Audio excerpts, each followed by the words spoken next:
What if I told you the country producing more oil than anyone else on Earth still has to import oil? Sounds impossible. But in today's global economy, reality is often stranger than fiction. Today, we're uncovering 3 unbelievable stories shaping the modern world. Why America can't fully use its own oil. Why millions of Chinese shipping containers end up abandoned in the US. And how Iran secretly obtained Boeing jets despite heavy sanctions. Welcome to the hidden side of global trade. Right now, thousands of cargo ships are crossing the oceans, and those ships carry about 90% of global trade. Your phone, your clothes, your laptop. At some point, all of them traveled inside giant steel boxes called shipping containers.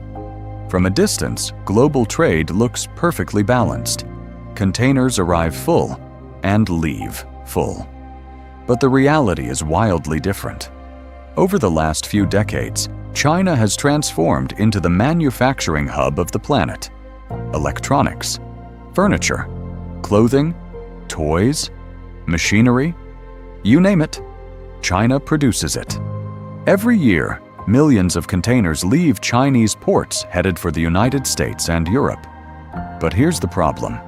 The United States buys far more than it sells. America is the world's largest consumer economy. So containers arrive packed with goods. But many have nothing to carry back. Only about 40% return filled with exports. So what happens to the rest? They pile up. Sending an empty container back to Asia costs about $3,000, but building a new container in China costs only $2,000. So companies often choose the cheaper option. Leave the old ones behind. Across American ports and cities, massive stacks of rusting containers sit unused. Some become storage units. Some become homes. Many simply remain abandoned. Silent monuments to global trade imbalance. Now let's talk about energy. The United States is the largest oil producer in the world, yet it still imports oil. Why? Because not all oil is the same. Most oil produced in the US is light crude, thin and easy to refine. But many American refineries were built decades ago to process heavy crude from countries like Mexico and Venezuela. Upgrading those refineries would cost over $200 billion.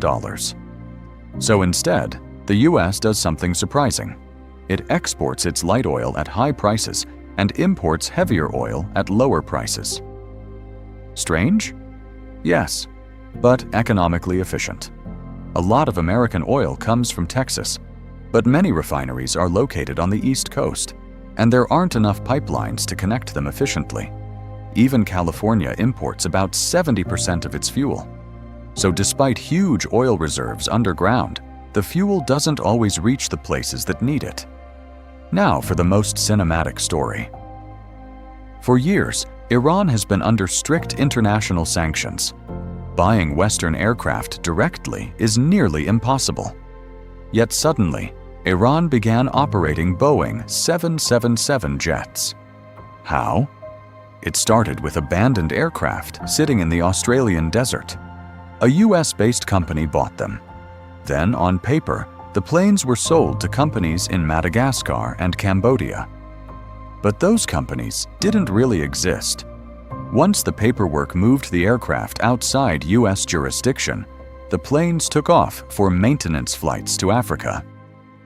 Mid-flight over Afghanistan, their transponders were switched off. They vanished from radar. Hours later, they landed in Iran. By the time authorities realized what happened, the aircraft were already part of Iran's fleet, legally untouchable. A real-life aviation thriller. The modern world runs on systems most people never see. Abandoned containers, imported oil in an oil-rich nation, sanctioned countries finding loopholes. Global trade isn't simple. It's a giant web of logistics, politics, and economics.